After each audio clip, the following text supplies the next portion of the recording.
Hello friends, welcome to my YouTube channel.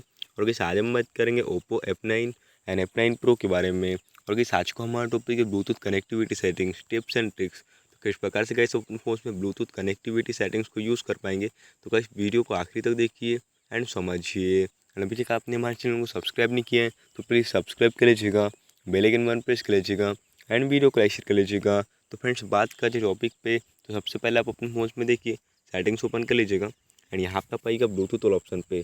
यहाँ पे आप इसे ऑन कर दीजिएगा। देखिए इस टाइप से देखिए गाइस, अभी हमारे फ़ोन में देखिए यहाँ से डिवाइस नेम शो कर रहा है ओप्पो F9 प्रो एंड नीचे आपको विजिबल टू अदर डिवाइस कर पाते। एंड पेरेंट डिवाइस की बात करें गाइस, तो मैंने जितने भी डिवाइस अभी वगैरह को कनेक्ट करा है, यहाँ पे देखिए कोई भी अदर फोन्स में तो यहाँ पे मेरा हिस्ट्री दिखा रहा है। एंड अगर दूसरी डिवाइस में आपको कनेक्ट करना है तो यहाँ से आप सर्च करके नीचे अवेलेबल डिवाइस से यहाँ से ब्लूटूथ कनेक्टिविटी कर पाते हैं। एंड इस प्रकार से यह सेटिंग्स का आप लाभ उठा पाते हैं। तो फ्रेंड्स, ये था आज को हमारा टॉपिक।